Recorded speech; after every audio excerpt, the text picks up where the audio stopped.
Aláròyé máa wí o. wọ́n ti fún Màlàmí ní bẹ́ẹ̀lì bí yóò ṣe rí owó san ló kù.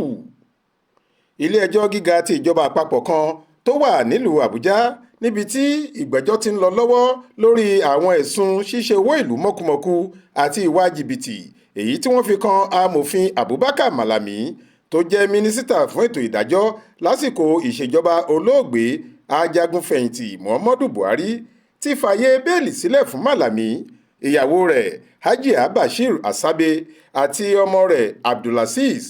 wọ́n ní kí wọ́n lọ wá mílíọ̀nù lọ́nà ẹgbẹ̀ta náírà 600 million kó kalẹ̀ ní kóòtù kí wọ́n tó yọ̀ǹda wọn láti lè máa ti ilé wá jẹ́jọ́ àwọn ẹ̀sùn tí wọ́n fi kàn wọ́n.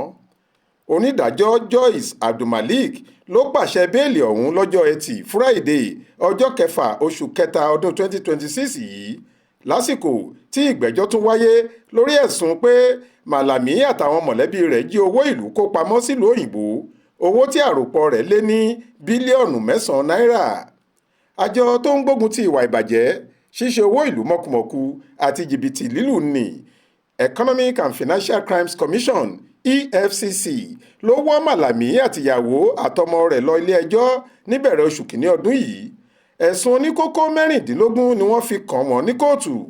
wọ́n ní ìwádìí fínífíní táwọn ṣe sí bí owó ṣe ń pòórá lásìkò tó fi wà nípò mínísítà fétò ìdájọ́ lábẹ́ àkóso Buhari fi hàn pé ó lẹ́bọ lẹ́rù. ṣé Yorùbá bọ̀ wọ́n ní ẹni gbépo lájà kò jalè bí ẹni tó gbà á sílẹ̀. èyí ló mú kí wọ́n fi páńpẹ́ òfin gbé ìyàwó àti ọmọ rẹ̀ Abdulazeez. wọ́n láwọn wọ̀nyí ni wọ́n ṣe onígbọ̀wọ́ fún Malami tó fi ráàyè ṣe owó ìlú ní pọ́npọ́. lọ́jọ́ 7 oṣù January, ìgbà tí lọ́ọ̀yà Malami amòfin àgbà Joseph Daudu bẹ ilé-ẹjọ́ láti fààyè sílẹ̀ fún oníbàárà rẹ̀ tó ti kọ́kọ́ sọ fún adájọ́ pé òun kò jẹ̀bi àwọn ẹ̀sùn tí wọ́n fi kan òun wọ̀nyí.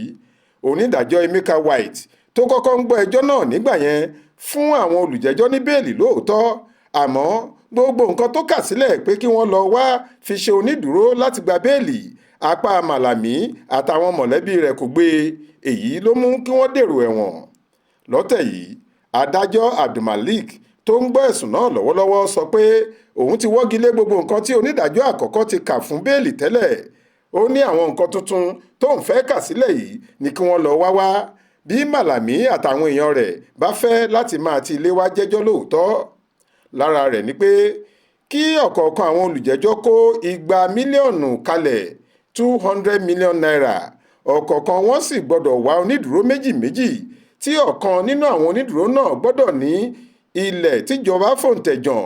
kódà ilẹ̀ àti dúkìá orí rẹ̀ kò gbọ́dọ̀ jìnnà ju agbègbè Maitama tàbí Asokoro nílùú Àbújá lọ. adájọ́ tún ní kí wọ́n kó ìwé àṣẹ ìrìnnà wọn, ìyẹn pásípọ́ọ̀tù kalẹ̀. wọn kò sì gbọ́dọ̀ jáde lọ gbatẹ́gùn ní orílẹ̀-èdè míì lẹ́yìn Nàìjíríà àyàfi bí ilé-ẹjọ́ bá fún wọn láṣẹ.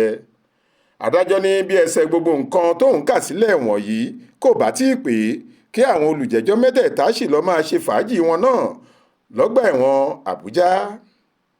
Faith Adébọ́lá ló ṣàkójọ ìròyìn yìí fún Aláròyé.